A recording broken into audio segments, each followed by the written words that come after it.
নমস্কার বন্ধুরা, আমার চ্যানেলে তোমাদের স্বাগত জানাই। আজকে আমরা আলোচনা করব তোমার জীবনে একটি স্মরণীয় অভিজ্ঞতা বা একটি অভিজ্ঞতা রচনা। তা এই রচনাটি তোমাদের পরীক্ষায় অবশ্যই পড়বে এবং খুব গুরুত্বপূর্ণ একটি রচনা। তাই তোমরা গুরুত্ব সহকারে ভিডিওটি শেষ পর্যন্ত দেখো।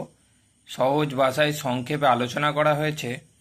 ভিডিওটি যদি তোমরা গুরুত্ব সহকারে দেখতে থাকো তাহলে তোমাদেরই বুঝতে সুবিধা হবে এবং পরীক্ষায় সহজেই নাম্বার পেয়ে যাবে।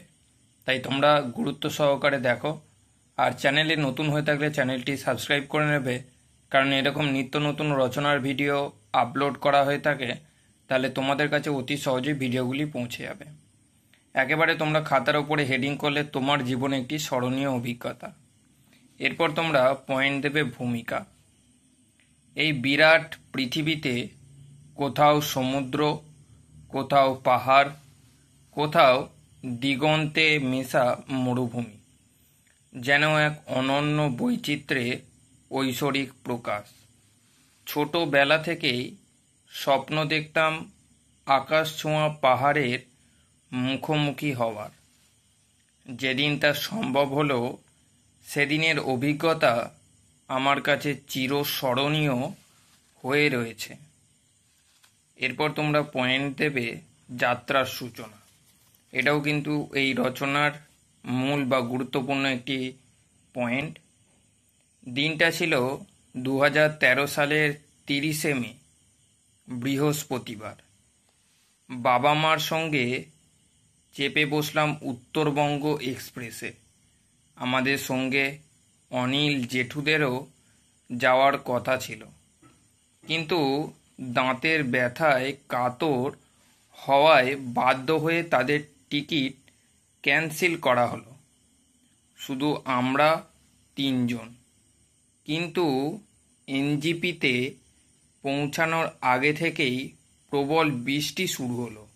তার মধ্যে ট্রেন 1 ঘন্টা লেট। স্টেশনে অবশ্য বুবাই কাকু গাড়ি নিয়ে তৈরি ছিলেন। বুবাই কাকু প্রতিবারই আমাদের উত্তরবঙ্গ ঘোরার সঙ্গী হন। এরপর তোমরা পয়েন্ট দেবে কোলাঘামের পথে। এনজিপিতে প্রায় 117 কিলোমিটার দূরত্ব, সময় লাগবে প্রায় 4.5 ঘন্টা। এইসব হিসেবকে দূরে সরিয়ে কপালে ভাঁজ ফেলল আকাশের মেঘলা মুখ। চলতে চলতে এক জায়গায় গরম আলুর পরোটা দিয়ে ব্রেকফাস্ট হলো। তারপর আবার চলা শুরু। মাঝে মধ্যে ঝেঁপে বৃষ্টি। যখন লাভা পৌঁছালাম তখন প্রায় 1টা বাজে।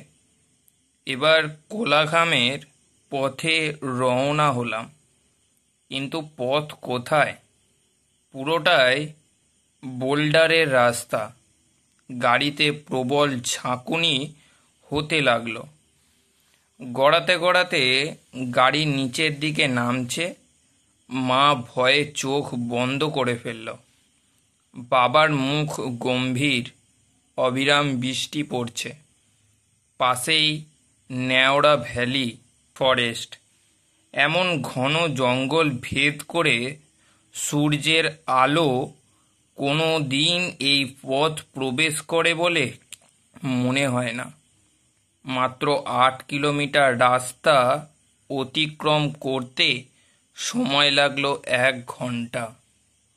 দুপুর 2টোয় আমাদের থাকার জায়গা কোলাঘাম রিট্রিট এ পৌঁছালাম।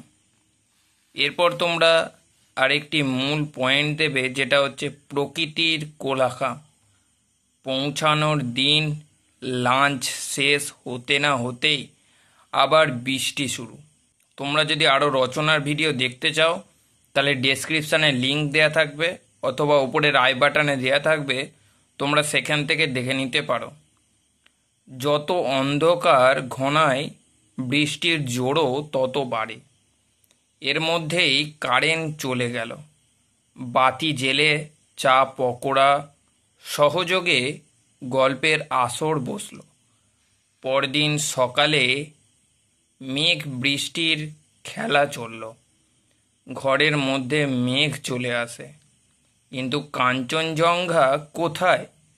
শুনেছিলাম জানলা খুললেই দেখা হবে কাঞ্চনজঙ্ঘার সাথে, তার সঙ্গে থাকবে কোকতাং পর্বতশ্রেণী।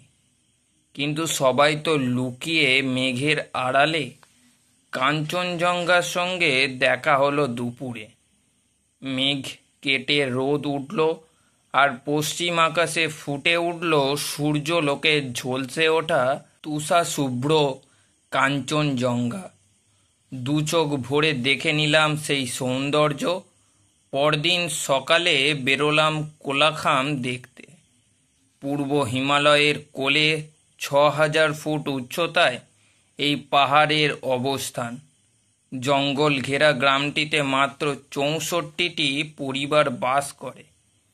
পাখিদের অবাধ বিচরণ এই কোলাখামে। জঙ্গলের ভিতর থেকে ভেসে আসা নানান পাখিদের নানান রকম ডাক।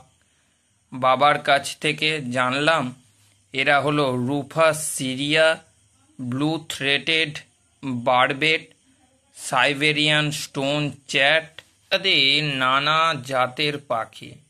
সকলে মিলে আমাদের রিট্রিটের কর্মী ছোট্টুর সঙ্গে জঙ্গলের পথে কিছুটা হাঁটলাম। নিচে চিল নদীর গর্জন, সঙ্গে পাখির ডাক আর গভীর নিস্তব্ধতা শহর জীবনের সৌন্দর্য কাছে লজ্জায় সুখ লুকোতে বাধ্য।